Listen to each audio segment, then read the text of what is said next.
The Red Cross estimated that 300 people were killed. The official death toll was placed at 36. Terrified witnesses told of bodies being disposed of at city incinerators, the Arkansas River, and local strip mining pits. When one witness was asked about the difference between the Red Cross totals and the city's official count, the reply was, "There is no statute of limitations on murder." I had a friend of mine named Bill Wilbanks, who at that time was a captain in the Tulsa Police Department. And he called me and he said, "Would you come down to the police academy? I'd like to show you something." And I said, "Sure." And I dropped down to the police academy, and he was cleaning out some files. And underneath the bottom drawer were several pieces of paper that were clipped together with a rusty paper clip. With the rusted paper clip rusted to the paper, the papers had not been separated in years. What you had was a description of casualties that were what we later referred to as KIAs. And there were 300 plus on these 6 pieces of paper.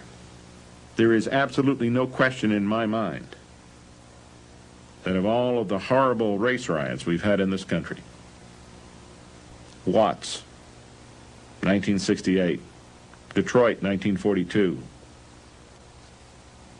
none of them have even approached the casualty levels of Tulsa of 1921. There was definitely a cover-up or a suppression of the material. For example, the article, the inflammatory article, "To Lynch Negro Tonight," has vanished, disappeared. It's not in the Oklahoma Historical Society, it's not in the newspaper archives. In the microfilming of the Tulsa Tribune records, it's been excised and can't be found. Now, some people would and have said down through the years, why research this, why bring it up? It can do no good. And in fact, there has been some threats of real danger and possible harm to those who would explore the situation and would look at it again. I'm not so sure that in many minds, black and white, that the cover-up was helpful in gaining some equilibrium. Whites need to be comforted that they had done no wrong. Blacks need to be comforted that no new wrong could happen to them. So, but those two things companioned themselves created this conspiracy of silence. 1,200 homes were destroyed. Another 320 were looted. Over 4,000 people were left homeless, and over 1,000 spent the harsh winter in tents. No one was ever imprisoned for his or her actions. Charges against Dick Rowland were dismissed. No one knows what happened to him or the elevator operator.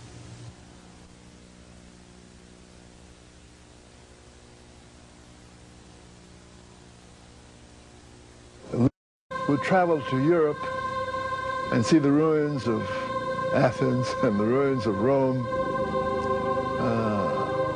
My mind went back to the ruins of Tulsa, which were somewhat reminiscent to me then when I was traveling, of the ruins of Rome and Athens and other places in Europe.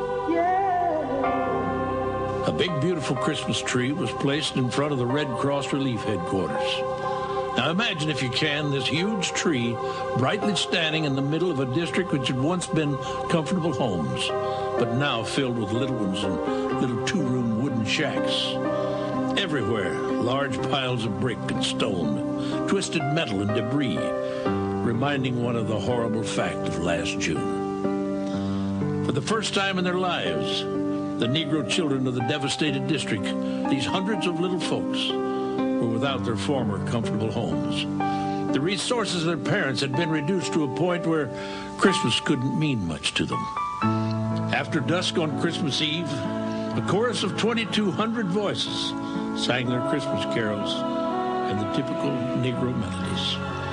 Coming from the throats of these people reverberated through the night air and attracted most of the crowd gathered in the business section over on Greenwood Street. Whole families were there, men, women, children. It seemed as though the whole Negro population couldn't resist this chance to sing. Never have I witnessed more spontaneous outbursts of Christmas fervor than on this occasion. The crowning sentiment of the celebration was in a speech made by one of the leaders who said, "Let us always remember the old Negro tradition. There's no room in our hearts for hatred." This occasion furnished what was termed as the greatest night in the history of the Tulsa Negroes. Mr. Maurice Willows, Director of Red Cross Relief, Christmas, 1921. Tulsa need not feel that, it's irredeemable. That was just a mindset at that time. What we hope to learn from this ride study is the danger of having a mindset that would exclude someone based on race, religion, gender, or something. So we hope that we learn some lessons from this. Some of our group feel their superiority over those less fortunate. But when a supreme test, like the Tulsa disaster, comes, it serves to remind us that we are all one race. That human fiends, like those who had full sway on June 1st, have no respect of person. Every Negro was accorded the same treatment, regardless of his education or other advantages. A Negro was a Negro on that day and was forced to march for blocks with his hands up that day. It should teach us to remember that we cannot rise higher than our weakest brother. My name is Mary Parrish.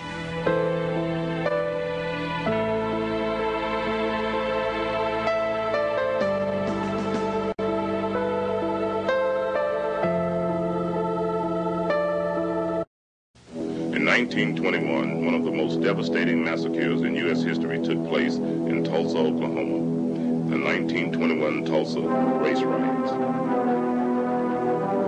The black community of North Tulsa, called Black Wall Street, or as whites called it, Little Africa, was completely burned to the ground in a mere 12-hour period.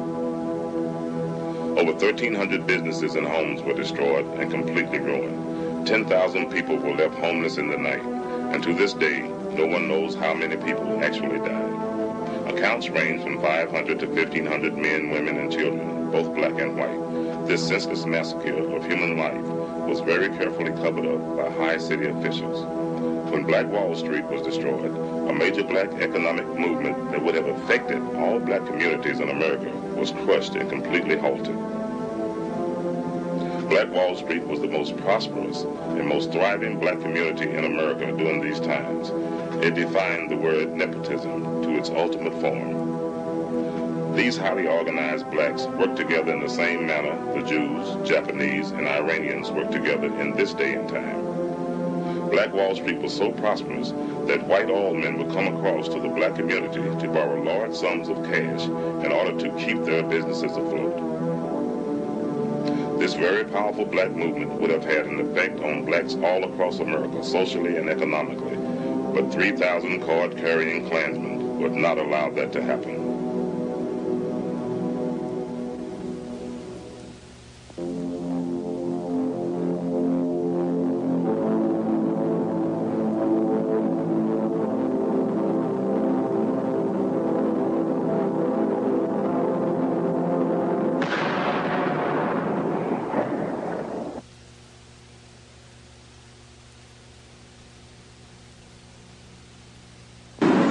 What you're about to witness will astound you. It will most likely affect you very deeply, no matter what race, creed, or color you are. And just maybe, this film will make us all take a second look at our fellow man and not hate him or her because of the color of their skin.